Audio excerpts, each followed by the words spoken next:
हाय। आज हम बात करेंगे एक बहुत ही इंटरेस्टिंग फिल्म की, सैम बहादुर।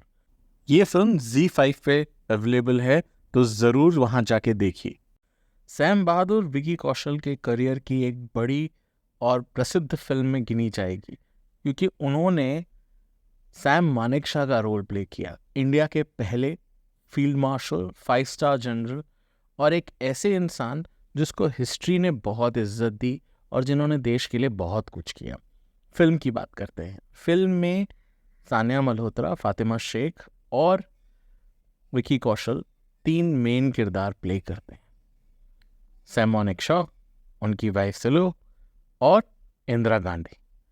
ये कहानी एक बायोपिक है और उनकी लाइफ की बायोग्राफी पे है, तो इसीलिए इसमें कई ऐसे पोर्शंस हैं जो हिस्टोरिकल रेफरेंस पे जाते हैं और कई पोर्शंस जो उनकी निजी ज़िंदगी के हैं, जिसमें शायद थोड़ी कल्पना, थोड़े उनके परिवार से ली हुई बातें होंगी। मैं हिस्टोरिकल पोर्ट्रेयल पे ज़्यादा बात करूँगा। विकी कौशल एक ऐसे इंसान की किरदार को निभाते हैं जो शायद हिंदुस्तान की हिस्ट्री में बहुत ज़्यादा टॉक्ड अबाउट है, क्योंकि जब इन्हें फील्ड मार्शल बनाया गया, ये पहली बार था इंडियन हिस्ट्री में कि कोई 5 स्टार जनरल बना।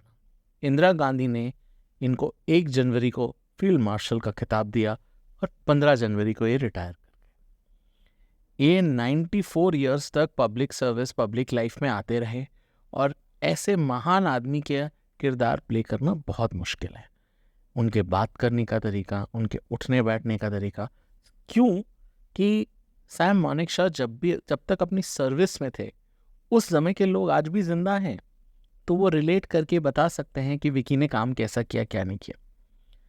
अगर मुझसे पूछा जाए तो मुझे फिल्म बहुत अच्छी लगी। मुझे फिल्म इसलिए अच्छी लगी क्योंकि फिल्म में unnecessary drama, unnecessary romance, over the top उनकी फैमिली लाइफ का डिस्कशन नहीं है। इतनी बायोपिक्स आई हैं, चाहे वो तरला दलाल की बायोपिक्स ले लीजिए, चाहे वो किसी और की बायोपिक्स ले लीजिए, हर एक में क्या हुआ है कि उनकी पर्सनल लाइफ को खींच खींच के बेचा गया है और वो ही फिल्म का आधार बन गया। यहाँ तक कि बड़े बड़े दिग्गज जिनकी हम इतनी रिस्पेक्ट करते थे, उनकी भी पर्सनल लाइफ को पब्लिक में धोया गया। ये मूवी वो नहीं करती। ये मूवी सैम मानेकशॉ, जो इंडिया के एक महान सोल्जर थे, उनकी सर्विस के बारे में डील करती है, उनके डिसीजंस, उनकी स्ट्रैटेजी, उनकी सोच के बारे में बातें करती है।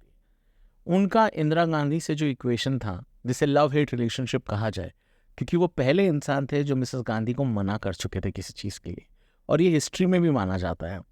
उसके बाद 68 में जब कू का डर था इंदिरा गांधी को, तब भी उन्होंने सैम से बात की थी। इस मूवी में वो सीन बहुत बढ़िया है जब वो डायलॉग में उन्हें कहते हैं कि मैं एक सोल्जर हूँ, मुझे पॉलिटिक्स में कोई इंटरेस्ट नहीं, और सोल्जर की देश में रक्षा करना आपका काम। ये सारी बातें मुझे बहुत अच्छी लगी। फातिमा शेख ने जो रोल प्ले किया इंदिरा गांधी का, beautiful. I think that is one of the best portrayals of Indira Gandhi. I am biased, I am a huge Indira Gandhi fan, तो इसीलिए मैं तो उनको स्क्रीन में जब भी किसी को अदा करते देखता हूँ, मुझे बहुत अच्छी लगती है। ये मूवी क्रिस्प है, फास्ट पेस्ड है, ओवर द टॉप नहीं है और बहुत अच्छी स्पीड में चलती है। प्री इंडिपेंडेंस ब्रिटिश राज, इंडिपेंडेंस स्ट्रगल, पहली इंडो चाइना वॉर, फिर बांग्लादेश का सेपरेशन, सब कुछ इसमें बड़े अच्छे से दिखाया गया है। मैं तो क्रेडिट दूंगा मेकर्स को, मेघना गुलजार को, जिसने इतनी ब्यूटीफुल फिल्म बनाई।